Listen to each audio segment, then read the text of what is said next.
Подшипник вот так у нас гудит. Подобрали упоры. Сначала выпрессуем ступицу из подшипника.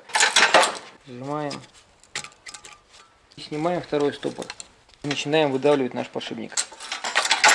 Часть подшипника осталась вот на этой ступице. Сейчас мы болгаркой аккуратненько так срежем. Так, снял вот это кольцо. Здесь такой пыльник стоял металлический. Прорубил обойму. Устанавливаем стопорное кольцо обратно на место.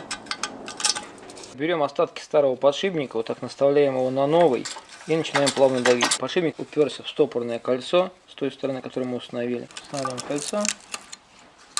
От руки вот так садится. Такого быть не должно. Ступицу новую. Вот так она выглядит. До упора. Ступица у нас легко вращается на новом подшипнике. Заворачиваем гайку